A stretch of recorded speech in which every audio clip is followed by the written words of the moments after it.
Welcome to the Inevitable You podcast. This is Brian Hemmer, and in this episode, we're talking about how to reprogram the subconscious mind. So when you think about the fact that 90 or over 90% of your experience, your reality, your thoughts, the emotions, the actions that you take or don't take is really driven by the subconscious mind. And, this is where your beliefs about the world, about yourself, your challenges, your ability to succeed or not succeed, it's all stored in the subconscious mind. And so, this should be somewhat alarming when you consider the implications. And wouldn't you want to influence that as much as possible? So in this episode, I'm covering some of our most effective tools, again, for reprogramming the subconscious mind. How do we become aware of the thought patterns and programs? How do you upgrade your mental software, as we like to call it here at the Inevitable You? And so if you're struggling with reaching certain goals, if you feel stuck in any way, it's likely due to some of these subconscious programs that are running. So I hope you enjoy the content. If you like what you hear, go to our website, sign up for our 30-day free trial of our Live Life by Design membership. You get access to a course that's going to walk you through this process of reprogramming your mind, or again, upgrading the mental software. You also get access to our weekly Q&A calls where we cover fresh content. We open it up for discussion, and then you get access to our private community and a whole bunch of other content and courses that's on the member site. So theinevitableyou.com, again, sign up for your 30-day free trial, and hope you're having an awesome day, and we'll talk soon. Subconscious mind, and how do we reprogram it? And I think this is such a fascinating topic. We don't spend or at least we haven't spent a lot of time specifically on it, but all the tools, all the concepts, really the one of the primary missions and goals of the Inevitable You system is gaining awareness on the subconscious mind, reprogramming the mind, both at a conscious level and at subconscious level. And because, the subconscious mind really drives so much of our reality, I pulled up this fun little infographic here. I said in the email it was, more than 90%. This is actually seen. I see it in various sources that, 95 to 99.5 of our reality is driven by the subconscious mind. And, it controls all things. It controls our, bodily functions, when we're hungry, when we want to sleep.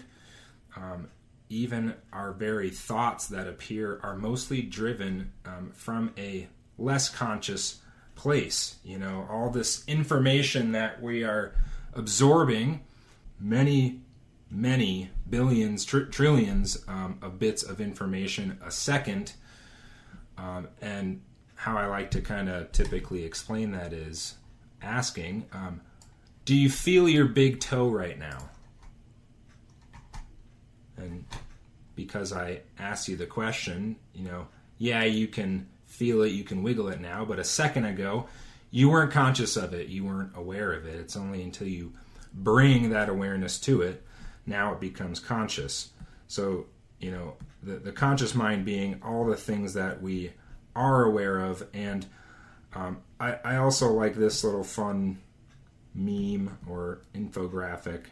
Did you know that brick wall you keep running into is nothing more than your subconscious maintaining the status quo? And I think that's a very relevant thing, for all of us, is that we bump into these things throughout life, that whether it's you feel stuck, there's something you're working on, you're challenged by, some things more challenged than others, and in all aspects of life. Could be your love, your health, your money, your business. But that's really what it boils down to most of the time is nothing more than just subconscious patterns and programs that are running. And, maintaining status quo, we talk so much about, old software being programmed, at such an early age and modified slightly by life experiences, but it's more driven by safety and comfort, and the subconscious mind is a great thing because there's, if we had to put a lot of thought or energy into, all of the things, all of the information that's flowing our way throughout the day, we it's unsustainable. So, there's energy preservation benefits for that. And on the flip side, or the half-empty side, it's some of those very things, because it's trying to maintain the status quo, is the very thing that keeps us stuck, preventing us from making the changes that we say that we want. So that's really what I want to focus on. Look at this from a little bit of a different perspective. How do we go about bringing the subconscious mind to the forefront, making some real, meaningful, deep changes? Because once you really tap into this, once you really start to program things at a deeper level, that's when you're going to see some monumental shifts start to happen. So, Inevitable You Classic here. Again, another way to think about this is with our Don't Spill the Milk tool. That's a form of conscious commands, right? You hear the command, don't spill, and in order for the brain to process that, you have to think of ways to spill milk to avoid doing it. So when you change the conscious command to pour carefully, now everything changes. You think of ways to pour carefully. The imagery changes, the cognitive processes. Literally, in the brain, you're tapping into different neural nets. It creates vastly different outcomes. And we always like to pair with Don't Spill the Milk tool this one, which is our Work Hard tool, which really explains how subconscious programming or commands happen. And it's our classic example of, client came in to do some coaching, was asked the question, what's the number one thing, if you could attribute all of your success, and he was a professional baseball player, if you could attribute all your success to one command, one thing that your father or your parents told you, what would that be? And he's like, oh, that's easy. Doesn't matter. My father would say it all the time. Doesn't matter how strong or fast you are. It matters how hard you work. Now, again, similar to the don't spill example, the brain is processing, what does that mean? We hear language. We're constantly trying to decipher, data points, language. What does this mean? What do I do with this? And then take action as a result. When you hear a statement, doesn't matter how strong or fast you are. And if you tell a child over and over again, doesn't matter how strong or fast you are. How is that command perceived? What's the meaning, likely, that will be derived from that? What child would you say over and over again? Doesn't matter how strong or fast you are? You wouldn't say that to a strong or fast kid, would you? You would only say it to a child who is slow and weak. Now, this person was a professional athlete. Do you really think that they were slow and weak? Or who was giving that command? Yeah, the father was giving him the command that he used to create success. But, again, it created some value. It's not that this is a totally bad, wrong, statement to make. But where this became problematic for this individual is because as they transitioned out of professional baseball into, it was a financial services career, something totally foreign, trying to compete with people who have been in the field for, 20 plus years. They're strong and fast. Now he's in a new setting. He's got a subconscious command or program running that embedded in this, I'm slow and weak and I have to work hard. Just work hard. So, it matters how hard you work. It matters how smart you work. Now you can really start to look at the reprogramming process here and say, okay, well, that's not true. Never was true. Certainly not true, anymore. Now what's my new command? How do I override this software program that has been plaguing me? Well, no. Can you make a sentence that says, I am fast, I am smart, I am, well connected, whatever the statement is, the new sentence is, that is real, that is a reframe, that is going to, eliminate this, again, override this, because we're not uninstalling old software, we're modifying it, because we're going to keep, it matters how hard you work. So, this is a homework assignment, something to ponder. What are your subconscious programs? What do you think they are? And, that I get that it's kind of a challenging question to answer, because it's like, well, how do I, become conscious of something that is not in my conscious? Well, I'm going to give you some tools to do that. So, the first step in this process, again, identifying those subconscious programs.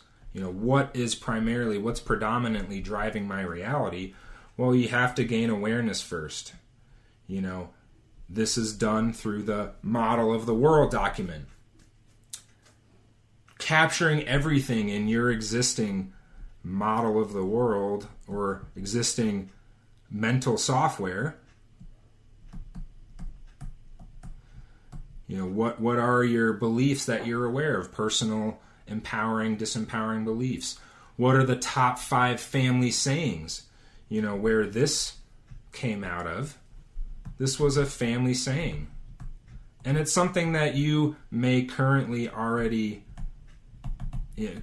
perceive as beneficial, as something empowering. But when you really write these down and you examine them and you gain awareness and you question everything and you're capturing your language, that's where these things get revealed, because the language is always going to reveal the software.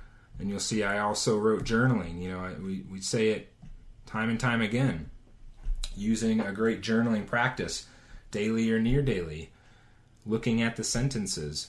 And so when you state a challenge or you state, a vision of something that you want, and okay, well, what's creating that? So step 2, what's the software? What's driving it? Where does this come from?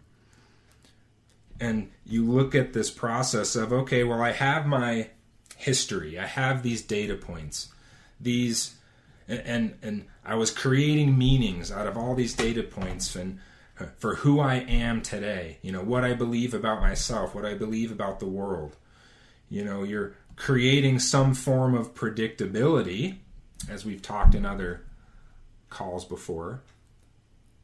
You're creating a predictability on how you think the world should, act. How you think that you create results or the lack of results.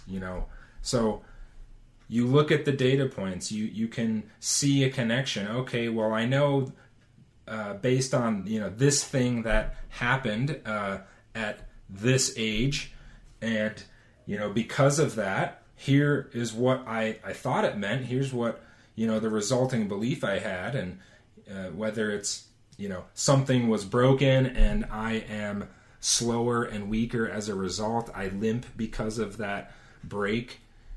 Well, we also have tools to now go through step 3. What's the reframing process? So that you are taking existing data points and creating new equations, creating new meanings that are real, that are powerful. That's creating a new predictive process, a new identity. So there's a lot that really goes into this that, we don't necessarily have time to cover in just the 20 minutes of content. This is more of like the general inevitable you process of how do you go about doing this. I'm going to share a couple of, or at least one really important tool on how you can go about consciously reprogramming the mind. But this is where it starts. Gaining awareness, looking at the existing software, looking how is it connected to data points in history. And then you'll see here I wrote the Rogue program. And so if you have a vision, if you have something that you say that you want and it hasn't been happening, well, you really have to question, do you really truly want the thing that you say you want? And a lot of times this rogue program, it's something embedded in the subconscious that's saying either if I have this thing, it's going to create more pain for me in the future. So that's, the pain that I'm avoiding today. That's why I haven't, made the progress, or that's why I'm stuck. Or, the thing that you say that you want, or I should say, the existing, patterns. So I did write it here. The existing patterns that are running as to what you're perceiving as the challenge could be procrastination, could be, you've identified a sabotage pattern. That's actually creating a benefit that old you is, and the subconscious mind is latching onto dearly, doesn't want to give up, because again, it's driven on homeostasis and status quo and safety and comfort. So there's benefits that you want to examine as to the current old you patterns that are running.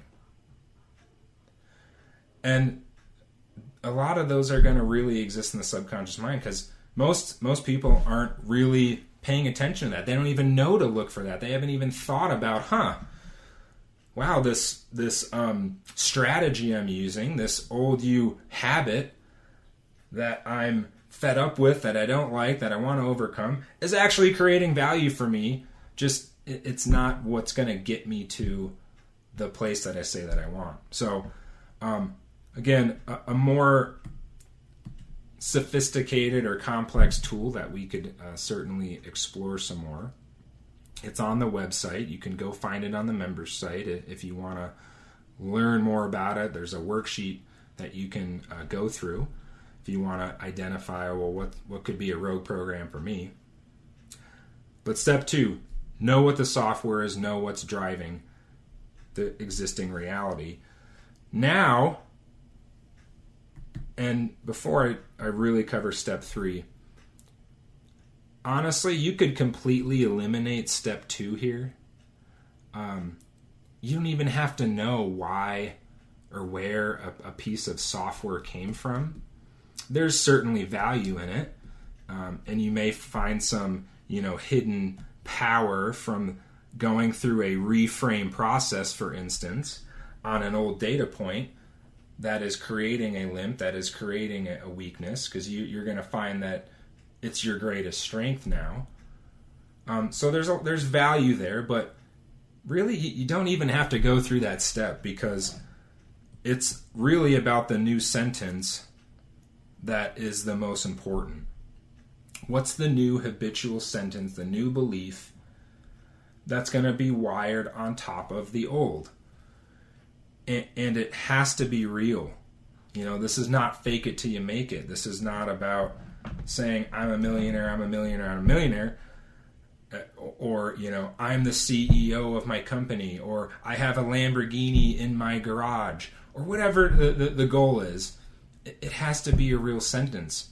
So I'm on my way. I'm doing all the right things. I'm, have all the resourcefulness I need. I'm smart. I'm intelligent. What are the real sentences about you that leads to the thing? That leads to the actualization of it, to where you will actually, be able to make the sentence of, I have the thing today. So it has to be real, because your subconscious mind, if you're saying a sentence that you're not connected to, that is not emotionally charged, that is not real, your subconscious mind is going to say, you're a liar. I don't believe that. It's going to discard it. It'll diminish it. And then we have tools. One in particular, the identity commands exercise, the most powerful form of self-programming. Anytime you make a sentence that says, I am, that is the most powerful thing you can do for reprogramming your mind. Now again, this is on the members site. If you want to go through this exercise, it follows this form. You're going to state your name, and then you pick 5 adjectives, 2 nouns, 2 verbs to describe yourself. And this could be anything. It could be, you as a leader, you as a parent, as a business owner, as a partner. So I state your name, see, hear, feel, know that I am, and then you go through, pick the most relevant things that you're connected to, again, that are real. Great descriptors, adjectives, and you can pull this for insight if you want off of the member site. And you'll see some of these are bolded. That's just so you can, read this easier. But what is it? Marvelous, dazzling, energetic, empathetic. So you pick 5. Then you go to the nouns and verbs. What's a noun that you use to describe yourself? Is it a healer? Is it a doctor, inventor, engineer? So you pick 2 and then 2 verbs. Now, you don't have to just stop at 2 if you get inspired and you're like, man, I connect with 3 or more of these. By all means, go for it. Just pick the ones that resonate the most with you.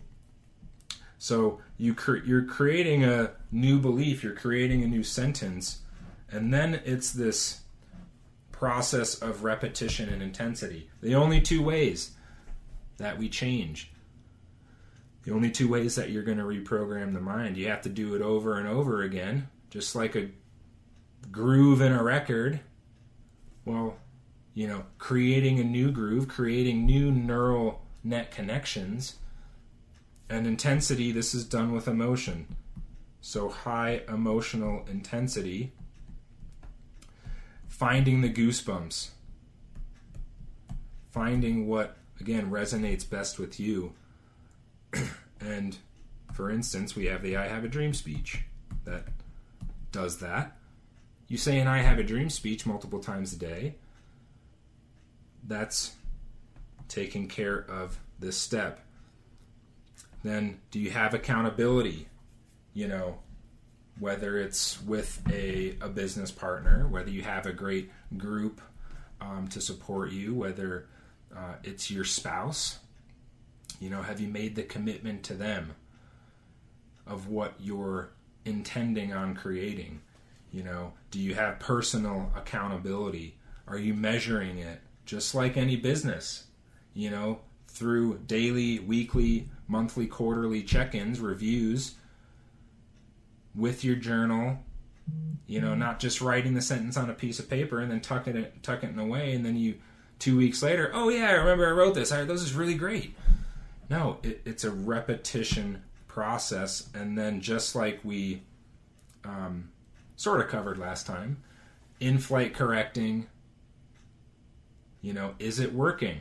Is the new software working the way you wanted? What needs to be modified? Do you need to continue to add in more emotional intensity? How do you continue and evolve and grow this in this process of constant and never-ending improvement? So that's pretty much it in a nutshell. I wanted to simplify this as much as I can, not make this too complex. We can go certainly into more science and tools, but this is it. This is the process.